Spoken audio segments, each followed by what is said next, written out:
Hello everyone, this is Sonia Singh और मैं एक स्कूल टीचर हूँ और मैं पिछले 2 साल से पढ़ा रही हूँ।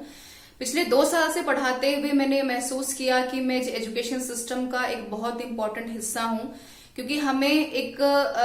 डेमोक्रेटिक कंट्री का एक सिटीजन होने के नाते हमें बहुत दफे ऐसा लगता है कि हमारे सिस्टम में ऐसी बहुत सारी खामियां हैं जिनको हमें दूर करने की जरूरत है। पर यकीन मानिए, मुझे लगता है कि एक टीचर होने के नाते जब हम एजुकेशन सिस्टम का पार्ट बनते हैं तो हमें महसूस होता है कि इकलौता यही एक एजुकेशन सिस्टम है, एक ऐसा एक स्ट्रीम है जहां पर हम अपने रोल को बेहतर प्ले कर एक डाइवर्सिफिकेशन लाकर इस एजुकेशन सेक्टर को, बल्कि इस एजुकेशन सेक्टर से जुड़े करोड़ों और लाखों बच्चों के जीवन को, उनके फ्यूचर को और भी बेटर और ब्राइट और बेहतर बना सकते हैं। मेरा मानना है कि चाहे हम एजुकेशन सिस्टम के ट्रेडिशनल तरीके की बात करें, चाहे हम मॉडर्न तरीके की बात करें, चाहे हम अब पोस्ट मॉडर्न में जी रहे हैं उसकी बात करें,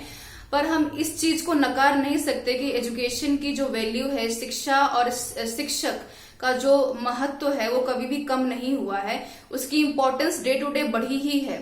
और क्योंकि आज का 21वीं सदी का दौर एक टेक्नोलॉजी का दौर है, जहां पर अब हम लोग क्लासरूम की चारदीवारी से बाहर निकलकर एक बेहतर, एक डाइवर्स तरीके से सोच पा रहे हैं, जहां पर हमारी अप्रोच न सिर्फ सिलेबस तक है बल्कि हमारा काम बच्चों को, अपने स्टूडेंट्स को सोसाइटी के साथ जोड़ना है, उनको लर्निंग बाय डूइंग के अप्रोच तक लेके आना है, उनको एक डाइवर्सिफिकेशन लेके आना है, उनकी एक साइकोलॉजिकल मेंटल लेवल को बेहतर बनाना है, ताकि वो चीजों को बेहतर तरीके से ग्रैप्स कर सकें और उसके आउटकम को बेहतर बना सकें। मुझे लगता है कि एक क्लासरूम की सबसे अच्छी अप्रोच होनी चाहिए कि सिलेबस से बाहर निकलकर हम क्वेश्चन फ्रेमिंग पर ज्यादा ध्यान दें, हम समझ पाएं कि स्टूडेंट के सीखने का मेंटल लेवल क्या है। और एक टीचर की सबसे अच्छी खासियत यही होती है कि जब हम किसी स्टूडेंट के एक मेंटल लेवल तक पहुंचकर ये जान गए कि स्टूडेंट के सीखने की अप्रोच और उसका स्ट्रीम क्या है, तो हमारे एजुकेशन और बताने का तरीका दोनों सक्सेसफुल माने जाते हैं। मुझे लगता है कि हम जैसे शिक्षकों का काम न सिर्फ एक बेहतर आइडल्स को क्रिएट करना है, बल्कि एक ऐसे एग्जाम्पल्स को क्रिएट करना है जो कि फ्यूचर में भारत जैसी बड़ी डेमोक्रेसी को एक बेहतर रिप्रेजेंटेशन दे पाए। और मुझे ये कहते हुए बहुत खुशी हो रही है कि मैं इस तरह के सिस्टम का हिस्सा हूं, जहां पर हम अपने बच्चों को ये सिखाते हैं कि किस तरह से सिस्टम में रहकर एक बेहतर सिटीजन बनकर हम अपने कल्चर को, अपनी डेमोक्रेसी को बेहतर बना पाते हैं, न सिर्फ भारत में बल्कि इंटरनेशनल लेवल पे भी। मैं अनअकैडमी का हिस्सा इसलिए बनना चाहती हूँ क्योंकि मुझे लगता है कि अनअकैडमी इस दौर में एक बेहतर तरीके से काम कर रहा है, एक अफोर्डेबल एजुकेशन दे रहा है। और उसका हिस्सा बनकर न सिर्फ मैं अपने स्मार्ट वर्क को, अपने डाइवर्सिफिकेशन को, अपने कंटेंट को, अपने सब्जेक्ट कमांड को एक नेक्स्ट लेवल पर पहुंचा पाऊंगी, बल्कि ये भी जान पाऊंगी कि किस तरह से एक डाइवर्स फॉर्म में रहकर, बहुत सारे बच्चों के बीच में रहकर मैं बेहतर सीख पाऊंगी और बहुत कुछ ऐसा है जो मैं सिखा पाऊंगी। यानी कि मैं अपनी क्वालिटीज को, अपनी पर्सनालिटीज को पॉलिश कर पाऊंगी। और अगर अनअकैडमी मुझे एक मौका देता है तो मुझे लगता है कि हम सब लोग मिलकर साथ में एक बेहतर प्लेटफॉर्म क्रिएट कर सकते हैं, जहां पर बच्चे सिर्फ एजुकेशन लेने के लिए नहीं आएंगे बल्कि कुछ कर जाने के जज्बे से आएंगे। क्योंकि जब हम सीखने यानी लर्निंग के अप्रोच से कहीं पे भी जाते हैं तो हमारे दिमाग में बहुत सारी ऐसी शंकाएं होती हैं कि हम कर पाएंगे कि नहीं कर पाएंगे। पर मुझे लगता है कि अनअकैडमी जैसे प्लेटफॉर्म पर आकर, जहां पर एजुकेशन अब चारदीवारी में नहीं है, वो एजुकेशन आपके अपने हाथ में है, अपने टेबल पे है, अपने चेयर पे है, अपने कमरे में है, जहां पर आप एक लिमिटेड जगह पर रहकर बहुत कुछ ऐसा सीख सकते हैं। और हम जैसे टीचर्स आपको एक बेहतर कंटेंट दे सकते हैं और आपके नॉलेज को, और हम खुद अपने नॉलेज को एक बेहतर नेक्स्ट लेवल पर पॉलिश कर सकते हैं। मुझे खुशी होगी कि अनअकैडमी अगर मुझे ये मौका देता है तो मैं अपनी अप्रोच को एक बेहतर डायरेक्शन में ले जाकर अपनी क्वालिटीज को पॉलिश कर पाऊंगी और एक बेहतर एक स्टेज क्रिएट कर पाऊंगी जहां पर हम मिलके कह पाएंगे लेट्स क्रैक इट। सो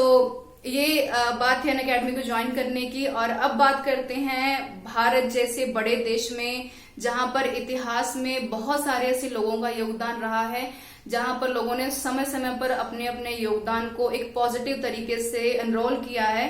और वहीं पर हम महिलाओं के भी योगदान को कभी नकार नहीं सकते। शायद यही सबसे बड़ा कारण है कि मैं बात करने जा रही हूँ first and the last woman ruler यानी रजिया सुल्तान की, जो 1236 से लेके 1240 तक यानी 3 साल 6 महीने और सिर्फ 3 दिन तक ही भारत के मध्य यानी मिडिवल इंडिया के टाइम में वहां की सुल्तान रही। और लेकिन अपने वक्त में रहते हुए उन्होंने ये सच में साबित कर दिया कि अगर हमारे अंदर किसी भी चीज को सीखने की और कर गुजरने की अगर चाहत है तो हमारे लिए कोई भी एडमिनिस्ट्रेशन संभालना, कोई भी इकोनॉमिक रिफॉर्म को लेके आना कोई भी मुश्किल काम या कोई टफ काम नहीं होता है। 1205 में पैदा हुई रजिया सुल्तान और कुतुब बेगम और इल्तुतमिश की बेटी कहलाई। इल्तुतमिश 1211 से 1236 तक ही अपना राज कायम कर पाए और उसके बाद उन्होंने ये माना कि सच में रजिया सुल्तान उनके सक्सेसर बनने के काबिल हैं और उनके अंदर वो हर तरह की क्वालिटीज हैं जो कि एक बेहतर उत्तराधिकारी के अंदर होनी चाहिए।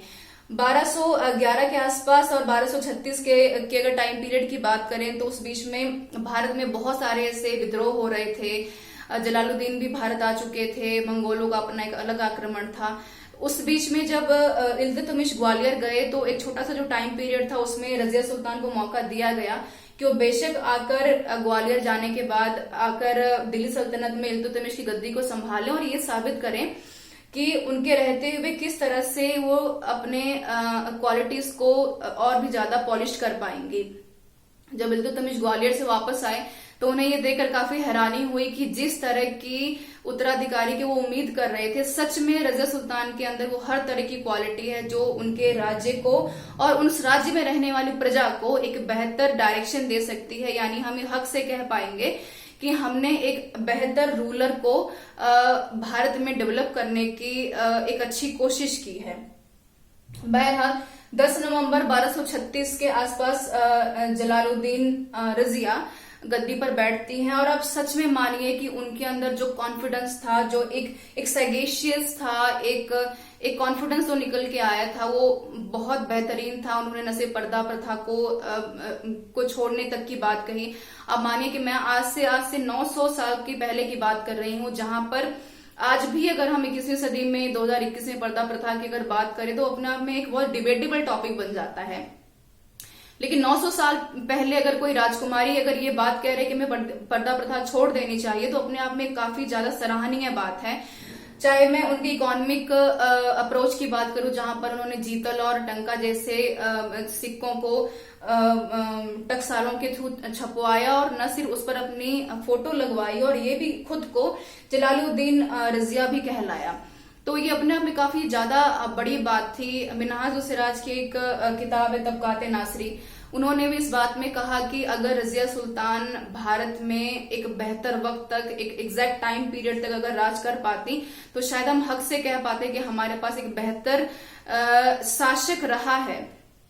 और रजिया सुल्तान की अगर मैं बात करूं तो उन्होंने कभी भी एक पेट्रियार्कल सोसाइटी को अप्रोच नहीं किया। उनका ये मानना था कि जब कभी भी उन्हें गद्दी पर बैठने का मौका दिया जाए तो हमें ये जानना चाहिए कि गद्दी पर बैठने वाली जो एक औरत है, ये जरूरी नहीं है कि उसकी बराबरी एक मर्द से की जाए। एक औरत होने के नाते ये बड़ा इंपॉर्टेंट है कि हम ये समझें कि एक औरत होने के नाते हमारी बहुत सारी ऐसी क्वालिटीज हैं जिनको अगर हम चाहें तो फर्निश भी कर सकते हैं और बेहतर एक प्लेटफॉर्म भी दे सकते हैं। बहरहाल ऐसे बहुत सारे र्यूमर्स भी माने जाते हैं कि बाद में रजिया सुल्तान ने किसी अलग जात के व्यक्ति से शादी कर ली। बहुत सारे ऐसे र्यूमर्स भी हैं, उनमें कितनी सच्चाई है इसके बारे में हम ज्यादा कुछ नहीं कहना चाहते। लेकिन ये इस चीज को मानने में हमें कोई शक या कोई कोताही नहीं करनी चाहिए कि रजिया सुल्तान का जो अपना एक टाइम पीरियड था यानी 1236 से 1240 तक का, बेशक वो कम रहा हो, बेशक वो काफी लिमिटेड टाइम पीरियड तक रहा हो, लेकिन उन 3 सालों में उन्होंने न सिर्फ एजुकेशन को, मदरसों को, हिंदुओं के प्रति जो उनकी सद्भावना थी और हिंदुओं के प्रति जो टैक्सेशन था न सिर्फ उसको समाप्त किया, बच्चों को पढ़ने के लिए और भी ज्यादा उत्सुक बनाया कि वो अपनी जिंदगी में आगे बढ़ें, साइंस को सीखें। जबकि आज के वक्त में हमें लगता है कि साइंस को पढ़ना और टेक्नोलॉजी को जानना बहुत इंपॉर्टेंट है। आज से 900 साल पहले जब हम साइंस की बात कर रहे हैं और खासकर वो एक महिला है, रजिया सुल्तान की बात करें तो वो एक महिला है तो उन्होंने जब इस चीजों को अप्रोच किया तो ये अपने आप में काफी सराहनीय बात है। और हमें सच में मानना पड़ेगा कि भारत की महिलाएं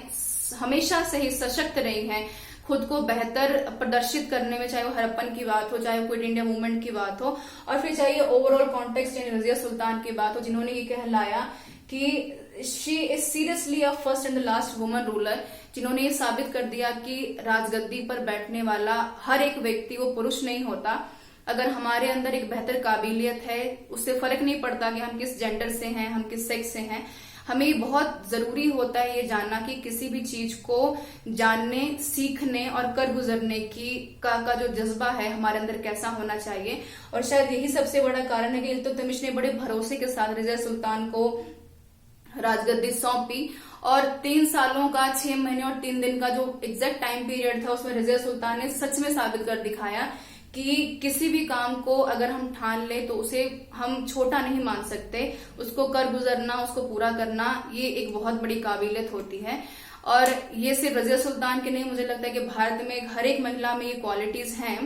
और अगर दिल्ली सल्तनत की बात की जाए तो एक छोटे से टाइम पीरियड में जिस तरीके से इन्होंने एक सराहनीय काम अपनी प्रजा के लिए, लोगों के लिए अपने एक इमेज बनाई, वो अपने आप में सच में काबिले तारीफ था। So thank you so much and thank you for being with me. Thank you so much.